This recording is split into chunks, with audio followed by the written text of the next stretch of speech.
Fala aí, pessoal, tudo bem? Eu me chamo Cleiton Tenório e hoje nós vamos falar um pouquinho sobre a ecologia de populações.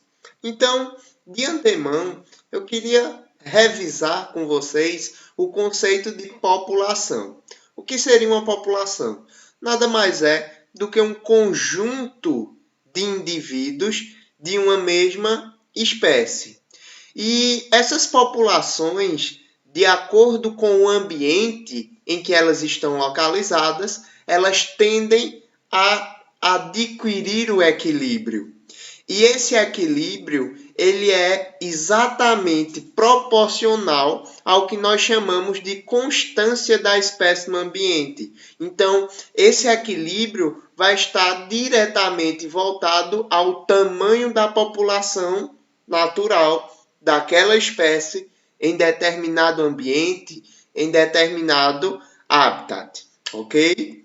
Basicamente, existem algumas características principais dentro de uma população. E a primeira delas é a densidade. A densidade nada mais é do que o número de indivíduos de uma determinada população por área ou volume em que aquela população ela vai estar inserida. Então, eu consigo, basicamente, gerar um número de indivíduos por área. E é exatamente isso que nós chamamos de densidade. E ela é medida através de um cálculo, onde nós temos a densidade é igual à razão entre o número de indivíduos de uma população. Então, vejam a quantidade de indivíduos que existe em determinada área, dividido ali, né, uma razão, pela unidade de área ou volume que aquela população está inserida.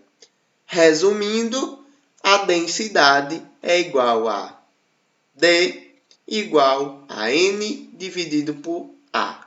Ou seja, densidade é igual ao número de indivíduos dividido pela área que eles compreendem. Tranquilo? E aí, gente, a densidade ela vai sofrer uma influência direta de quê? Da imigração e das taxas de natalidade. Observem só. Se eu tenho dentro de uma determinada área uma população que recebe indivíduos, a densidade ela tende a aumentar. Então, o processo de imigração, ou seja, o processo de entrada de indivíduos, faz com que a densidade daquela população em determinada área aumente. Assim como a taxa de natalidade também vai influenciar positivamente no crescimento dessa população e, lógico, o crescimento da densidade. Então, tanto a entrada de indivíduos daquela espécie naquela área, quanto as taxas de natalidade, os nascimentos daqueles indivíduos em uma população aumentam a densidade. E quais são os fatores que vão reduzir a densidade de uma determinada população? As taxas de mortalidade. Então, imagine que a taxa de mortalidade seja maior que a de natalidade. O que é que acontece com a população? Ela entra em declínio. E a taxa de emigração.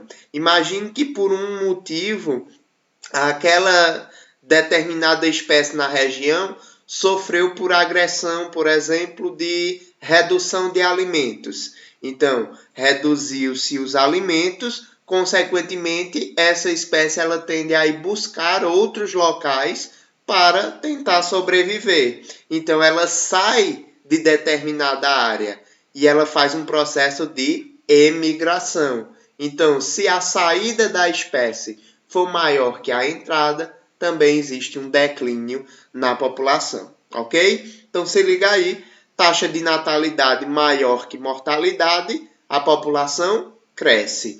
Taxa de imigração maior que a taxa de emigração, a população também cresce.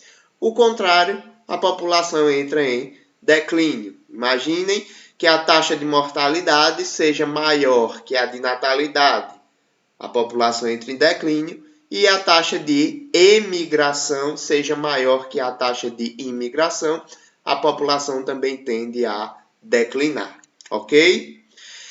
E aí, dentro dessas características de uma população, nós temos o potencial biótico, que nada mais é do que a capacidade potencial de aumentar uma espécie em determinada área através da reprodução. Então vejam, Darwin já falava em seu livro A Origem das Espécies sobre que o potencial de crescimento, o potencial biótico de uma determinada espécie no ambiente. Então, segundo ele, apenas se um casal de determinada espécie se reproduzisse, a taxa de crescimento daquele casal em determinada área seria imensa ao longo de gerações. Então, basicamente, as espécies elas tendem a se reproduzir muito mais do que a taxa de mortalidade, por exemplo. Então, a taxa de natalidade dentro de populações naturais tende a ser muito maior do que a taxa de mortalidade. E aí existe a característica do potencial biótico. E segundo Darwin, se esse potencial biótico não fosse regulado por alguns fatores, basicamente o nosso planeta ele não comportaria ali uma tão grande diversidade de espécies, certo? Porque basicamente uma só espécie teria a capacidade de popular ali todo o ambiente, ok? Então vejam, o que seria o potencial biótico seria a capacidade potencial, ou seja, a capacidade real de uma espécie ela se reproduzir, ok? Porém, existe no ambiente o que nós chamamos de resistência ambiental, que é um conjunto ali de fatores que impedem que esse potencial biótico exista. Por exemplo, predadores. Então, se determinada espécie possui ali um predador ativo, é lógico que esse predador vai ser a resistência ambiental para que essa espécie ela não cresça de forma tão abundante. Falta de alimento também é um fator de resistência ambiental, ou até mesmo intempéries do ambiente, as mudanças climáticas no ambiente também servem como a resistência ambiental. E aí nós temos um gráfico que vai facilitar para vocês, basicamente, essa característica de potencial biótico e resistência ambiental em determinada área. Por exemplo, nós temos aqui uma população de ratos. Então, ratos eles se proliferam de forma muito rápida. Então, eles se reproduzem de forma muito rápida. O que é que acontece? Acontece que o potencial biótico da espécie de ratos ela é enorme. Porém, nós temos o que nós chamamos de resistência ambiental. E aí, nesse nosso exemplo, a resistência ambiental foi causada em dois fatores. Primeiro, a morte desses indivíduos por falta de alimento. Então, quanto mais a população cresce, mais alimento é necessário. Logo, vai chegar um momento em que ocorre naquela determinada área falta de alimento. E aí o que é que acontece com a população? Ela tende a entrar em declínio por mortalidade e por falta ali de alimento. Um outro fator é basicamente ali os inimigos naturais, os predadores, ok? Então, se esses ratos possuem ali predadores, consequentemente, naquela região, o que vai acontecer também é o declínio daquela espécie. Então, nunca uma espécie vai conseguir receber, pôr em prática todo o seu potencial biótico, porque sempre vai existir no ambiente a resistência ambiental. Vejam, já que existe uma resistência ambiental no ambiente, o que é que acontece? Esse potencial biótico, ele deixa de existir e agora nós temos uma curva real da existência ali, do crescimento populacional dos ratos, ok? Então, exemplificando, simplificando, né, o nosso esquema, nós temos uma população de ratos que, se fosse aumentar sem nenhuma resistência ambiental, teria um crescimento demasiado. Com a resistência ambiental, e aqui nós trouxemos dois exemplos, o primeiro foi o de morte por falta de alimento e o segundo por morte ali através de predadores. O que é que acontece? Essa população ela tende a se equilibrar e esse equilíbrio forma o que nós chamamos de curva real ali da população, ok?